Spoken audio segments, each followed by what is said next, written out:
Emasculating your man is killing your relationship. That's right. I've once was doing this type of action in the beginning of my relationship and it wasn't bringing in the results that I wanted, clearly. And I've seen other relationships fail so badly because of this particular thing that we're talking about today. Are you just like exhausted in your relationship? Do you feel like you are raising an additional child in your home? We're women, that's what we do, it's in our blood. Do you finally want to see results in your relationship once and for all? Keep watching.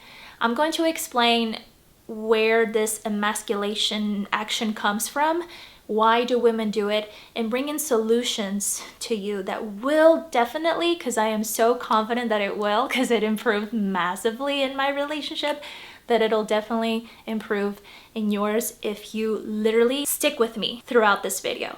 And it's going to bring you a lot of clarity. I hope you are just as excited as I am. If you are, make sure you like this video. Let's get into it. Let's talk about where emasculation comes from. Over the years, and also analyzing my relationship and analyzing the problems that is going on in people's marriages and people's relationships, and obviously seeing it for myself growing up as well, because, you know, I grew up seeing many divorces going on and a lot of marriages too. So I've always wanted to know, why is that happening? What's going on? What is the root of this thing? I'm more of a problem solver type person. So I like to find solutions to problems, and especially the solution today. 50% of people get into divorce. Why is that number high? Because it is high. What I've seen over the years, there's like not a strong foundation within the household. What do I mean by that? If you grew up without leadership in your household, let me know in the comments, or even like this video. We don't even have to know who you are, but I would definitely want to like that 1,000 times, because that was me. And I'm sure that was with you too. Mainly the people that are out there grew up in a fatherless home. Men weren't taught or weren't brought up to be a leader of the household. It doesn't matter what personality they are. They can be gentle, soft as they can be, and they can also be bold and hard, but they both need training, and that is leadership. If you analyze your life up until maybe when you were 5 years old, up until now, you can agree with me that there was no form of leadership in the household. The only leadership I saw was obviously from my mom. At the time, you know, she was a single mother, so she had to play both roles. She had to be hard. She also had to play this mother role. I just believe that women and men were designed differently. I'm not gonna get much into it in this video, but women, we were brought up to be nurturers. You know, we make sure our environment looks great, is clean. You know, the moment we bear kids, all we want to do is just help them out, help them to succeed, raise them. It's in our blood. But when there's no training with that in our blood, it turns into a form of emasculation. When there is no leadership, emasculation just raises even higher in the household. It does, because we were brought up to be mothers. Men were brought up to be leaders, but some of them don't know that because they were not taught or raised that way. Most men, like I said, men and women were brought up having a fatherless home. And if they did have a father, it wasn't all that great, okay? I came from a lot of stepdads. They're ex-stepdads now, but I've seen a lot of father roles in the house, but not enough leadership. It wasn't in balance between both roles in the household. I saw this in my relationship too. I remember I would, you know, do things to my boyfriend and it was just coming off not as loving sometimes. And I would just analyze that, like, why are these things coming up for me? And why do I see a lot of women do this? I got so hungry in this particular era that I wanted to know what the cure was. Let me make it simpler for you. But let's face it, not a lot of women will understand what I'm about to say next, is that men, all they crave, more than sex. Let me know if that's true, men, by liking this video or commenting down below, but all men crave is respect. Women, we have fallen short big time in this area. Why does it take us lifetimes just to know this? Why? We're so caught up in everything that's going on in our lives. Our egos are no longer obviously helping us to see what the root of the problem is. But all men want is respect. Obviously, women, we weren't brought up to respect no men, right? How do you respect men? And I'm going to elaborate more throughout this video, but yeah. And you're probably telling me, Natalie, but my man does not respect me. Interesting how that works, because one law that will never ever be shaken, reaping and sowing. So if we feel like we are not being respected, 1,000% chance we're not respecting our men. That's just how it is. Maybe they feel respected in a certain other way, and maybe we feel respected in a different way as well. So how do we come together and actually figure out what that is? Well, there's your partner. We have mouths that are beautiful. We speak, we communicate. Not so much criticizing what they do wrong or blaming or screaming or yelling, all those kind of things. It's more like communicating. And few women are gonna do this by clearly just simply say, husband, boyfriend, whatever. How do you feel the most respected by a woman? Or how do you feel the most respected by me? Or when do you feel respected? How would you like to be respected? That's it. It's not like rocket science. It's nothing scientific about this. It's simply directly asking them. And it takes a humble woman to be at a point where she has had enough in her relationship that she wants results. It's one thing to be like, I've had enough, I'm exhausted, but you want a solution to it. That's the first solution. And you take notes. Maybe you can take notes mentally, but that's the first step, because you have no idea. And what they're gonna say, you're gonna be shocked because you thought something else, or you assumed something else, how they feel respected. 1,000% chances you could be wrong. So just ask them. And in fact, I gotta do this myself. So I'm gonna go over the signs on how you are emasculating your men. And I'm also going to bring solutions to this. So I'm not just gonna say you suck, because I'm not gonna do that. I seek for solutions to problems. So I'm gonna provide you with solutions after I go over these signs. Sign number 1. You take over a lot. You speak over your man. You don't let him speak. You always say that you're right and he's wrong and you're perfect and you're the best and you're Jesus Christ. Keeping records of wrongs. Ooh, that one's a fun one. Isn't it fun to keep records of wrongs and just like manipulating the guy? You do this wrong, brum, brum, brum, brum. It's kind of stroking your ego. You know you love it, keeping records of wrongs. Why do you do it? Time to analyze why you're doing that.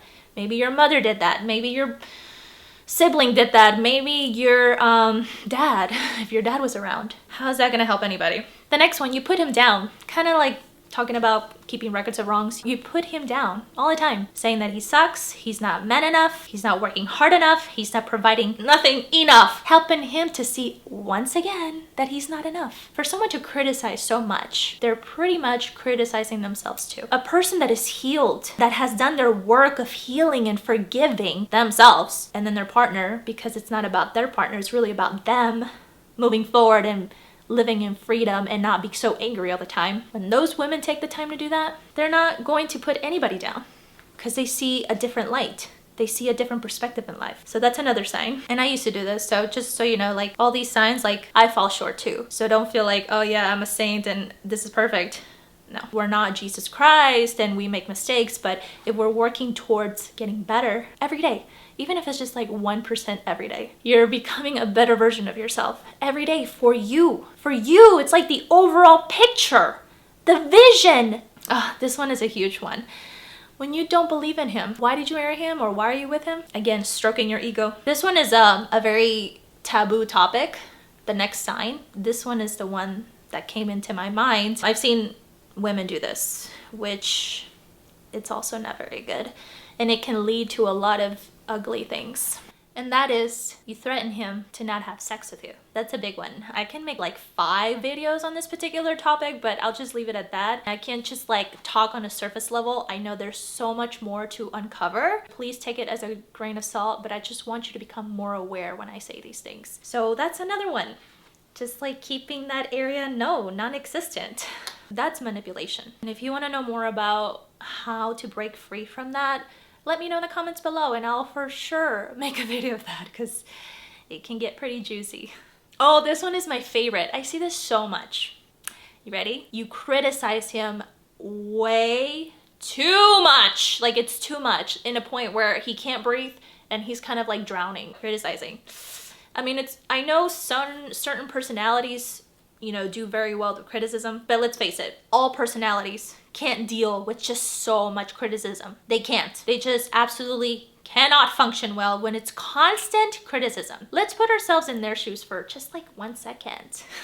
How would it make you feel if you're being criticized every single day. You probably think that you're not good enough, you're not sexy enough, you're probably thinking you're fat, you're probably thinking attractive enough, right? How do you think he's gonna take it? Probably the same way. So just imagine, who criticized you so damn much? Was it your mom, your dad? Who is it? Analyze it and stop it. It's too much. It's one thing to give feedback and all that kind of stuff, but it's like asking them, hey, you know, this particular thing happened. Would you like feedback on it? And I promise I will give it nicely. You know, some people, they're much more direct. Sure, you can be direct with them, but some, they're a little bit sensitive, like me. I'm a little bit sensitive, you know, like don't be too direct with me. So ask them, can I give you some feedback? Instead of like, you suck, goodbye. For sure a goodbye. Another one, constantly yelling at him. I've seen this a lot when I was growing up. It drove me insane. I don't want to get too much involved with that, but it drives me insane. And if you're doing that, you're hurting your children if you have children. And if you don't have children, you're planning to have children and you're doing that, it's hurting them big time. So think about the overall picture. Are you being that leader? Does a leader constantly yell? I don't think so. Not the leaders I know. A real leader. The next sign is you entertain other men and or enjoy getting other men's attention. I fell short in this one, and that was, I used to enjoy getting other men's attention, and I felt dirty and disgusted. Even though it was happening, I just didn't like it, and that is a form of emasculation. It's like I didn't like it, but at the same time I liked it. How cruel and evil is that? So I knew that there's a root going on, because a sane, happy wife and girlfriend don't do that. It's weird. It's really weird. So I was like, why is this happening? Like, I'm enjoying this man's attention, but I am with him. This is horrible. This is disgusting. This is what leads to not what we want. Thank goodness I'm faithful, but it's still in that way, just the thoughts, entertaining those thoughts are not good at all. So I knew that there was a root going on. I spoke about it with my boyfriend, and it just feels so good to talk about those demons with him, because let me tell you, it's hard. But when you're with someone that you know you can trust. Yeah, I know men have their things going on. We also have our things, okay? They put up with your, you know what, and we put up with her, okay? So it's a great match, but how can we come together in harmony? Communicating. I've shared with my men things I never shared with anybody before, and they were demons of mine, skeletons of mine that I wasn't proud of, but it brought us closer together. And that's the point of intimacy. Not so much sex, but that intimacy where you can freely share what you've been through, how you're feeling, what you're ashamed of. You know you can trust this individual to create that space for you. How can we create that space for our man? That's a challenge, my friend, but if we continue to move forward and get better in that, you're in the right path. The next sign, telling him he's not man enough. Now here's the solutions to all of those problems. How to boost your man's self-confidence. You ready? Number 1, stop treating him like a child, or you didn't marry a child. Stop looking at it that way. That's like so even weird to even think about. You married a sexy, attractive man. You know what happened? Outside circumstances happen. Money, success. I'm not saying all those things are bad, but it got to our heads. So how can it not get to our heads and still have all that success that we want without forgetting when we were once sexually attracted to our man? What happened? Lord help me. The next solution is don't constantly correct him. So if you're constantly correcting him, he already has other people for that. Let him figure it out. He'll figure it out. He's a grown man. He can take care of himself, honey. Trust me, he's good. You just encourage the dude, okay? The next solution is giving him space. This one, I wasn't good at. In the past in my relationship, I used to not give space to my boyfriend, and he just felt he wasn't good. Every time he wanted to leave the house to just get fresh air, gather his thoughts of what just happened, I was like, no, I was blocking the door on him. Can you believe that? That was me. And it was because of my insecurities. No, I don't want to be abandoned because I have daddy issues because my dad wasn't there, so don't leave me. Get where I'm going? Now, I value space. Oh my God, if I can take a chance to just be with myself and he wants to go take a breather, by all means. I value space so much because it just brings us even closer together, and I missed you and all that great stuff that come after that.